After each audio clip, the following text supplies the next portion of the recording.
Bom dia, meus caríssimos irmãos da Igreja Presbiteriana da Cidade Nova, nesse domingo abençoado de compartilhar à distância da Palavra de Deus. E é com muito carinho que eu me dirijo a todo mundo, na expectativa de que a gente possa, nesses poucos momentos, ser abençoado pela Palavra de Deus.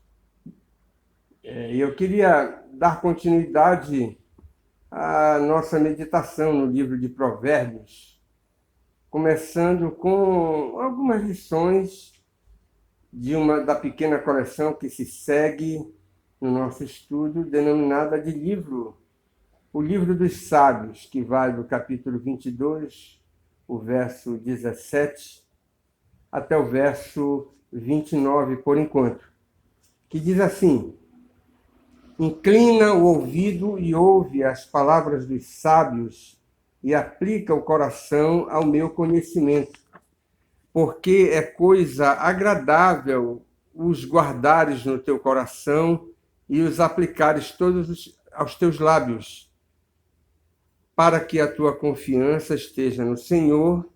Quero dar-te hoje a instrução a ti mesmo. Porventura não te escrevi excelentes coisas acerca de conselhos e conhecimentos para mostrar-te a certeza das palavras da verdade, a fim de que possas compreender claramente aos que te enviarem?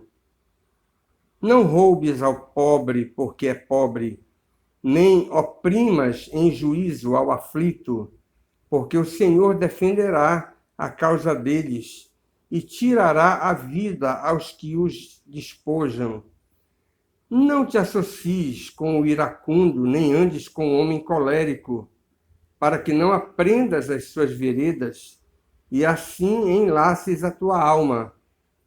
Não estejas entre os que se comprometem e ficam por fiadores de dívidas, pois, se não tens com o que pagar, por que arriscas perder a cama de debaixo de ti? Não removas os marcos antigos que puseram teus pais. Vês a um homem perito na sua obra? Perante reis será posto, não entre a plebe. Irmãos, aqui começa a quarta divisão de Provérbios, como eu já mencionei, conhecida como o livro dos sábios, cuja extensão vai do capítulo 22, verso 17, até o capítulo 24, verso 22. Essa coleção também é conhecida como o livro dos 30 ditados, designação que é adotada a partir do termo que aparece no verso 20, traduzida na nossa versão como excelentes coisas. A tradução numérica 30 ditados parece ser mais apropriada, uma vez que a seção contém esse número de ensinamentos formulados através de ditos sapienciais. São 30 conselhos inspirados nessa pequena coleção que nós temos em Provérbios. E aqui eu quero começar apenas tocando de raspão numa questão literária que merece ser considerada por nós, principalmente para aqueles que são mais estudiosos das Escrituras e procuram explicações mais profundas para algumas questões que geralmente aparecem quando a gente estuda a Bíblia mais profundamente. Provérbios, aqui nessa pequena coleção, replica uma coleção egípcia conhecida como os ensinos de Amenemope?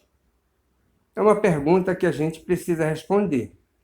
Os ensinos de Amenemope, eles são uma coleção também de ditos sapienciais que alguns estudiosos costumam datar de 1300 a 1200 antes de Cristo.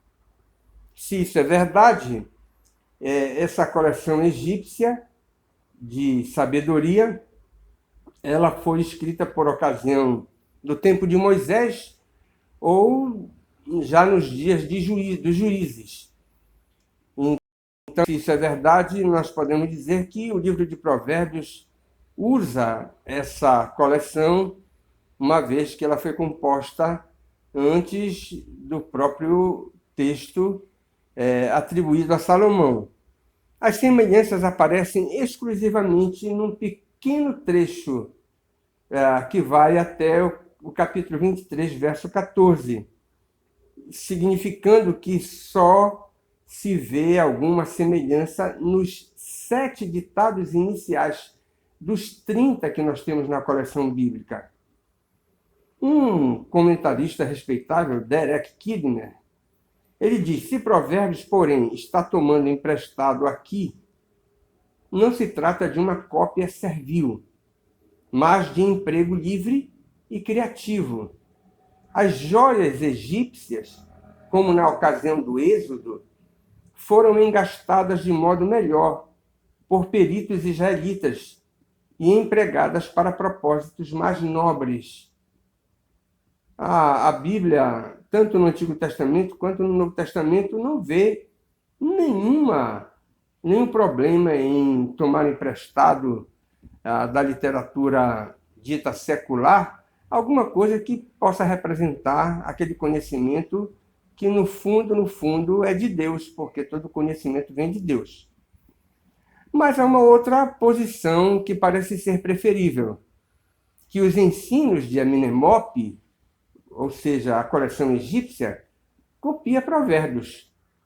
E isso por duas razões que a gente pode levar em consideração. A primeira é que o descobridor da coleção egípcia, ele datou os ensinos de Amenemope em 600 a.C. Isso significa dizer que o próprio descobridor do texto egípcio o colocou depois do tempo vivido por Salomão, quando os sábios em Israel já tinham uma carreira largamente estabelecida. E a segunda observação é que o politeísmo de Amenemope, que pode ser visto nessa coleção egípcia, teria causado repulsa ao hebreu monoteísta e teria impedido a dependência da literatura egípcia por parte do autor hebreu. Essas duas observações parecem nos conduzir à segunda alternativa, que, ao meu ver, parece ser preferível. E olhando para a coleção como um todo, eu quero apenas rapidamente mencionar 3 lições que nós podemos encontrar nesses 30 ditados acerca de como Deus trata conosco na sua maneira de relacionar com o seu povo. Deus sabe que os homens precisam ouvir as suas proibições. Essa é a primeira lição que a gente aprende dessa coleção como um todo. Chama atenção nos 30 ditados, veja essa estatística deveras interessante. Nos 30 ditados, nada menos do que 20 deles são formulados enfaticamente na negativa, ou seja, são apresentados com um não enfático. Essa não é nenhuma novidade no Antigo Testamento, uma vez que os 10 mandamentos são apresentados também assim. Das 10 leis que nós temos no Decálogo, 8 são formuladas na negativa. E há uma explicação teológica para essa formatação, apesar de ser intragável para muitas pessoas. A natureza humana corrompida precisa de freios e não de plena liberdade para dar vazão aos seus pendores carnais. Os servos de Deus amam a disciplina. Essa é uma característica distintamente cristã. Aqueles que são verdadeiros servos de Deus amam a disciplina. São os rebeldes, os chantagistas e ímpios que reclamam das proibições de Deus, chamando-as de repressoras. E frequentemente a gente ouve isso de pessoas que desejam seguir o caminho da desobediência, porque ao ouvirem não, se insurgem contra as proibições e dizem que isso é uma repressão insuportável. Todos nós precisamos saber conviver com os nãos da vida, da história. A segunda lição muito importante para nós é que Deus sempre oferece excelentes razões quando nos proíbe algo.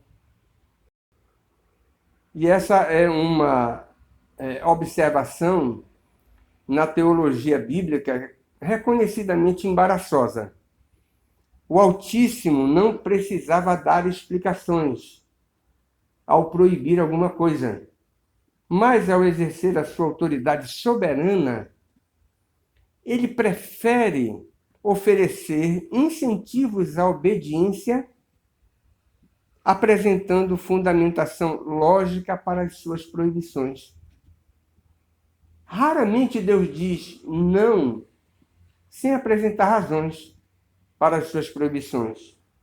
Os seus apelos têm justificativas inquestionáveis e colocam todos os desobedientes numa posição indefensável.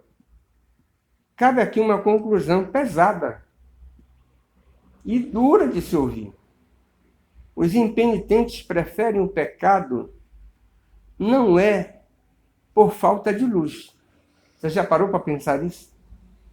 Aqueles que amam a desobediência preferem desobedecer, mesmo sendo repetidamente informados de que vão arcar com as consequências.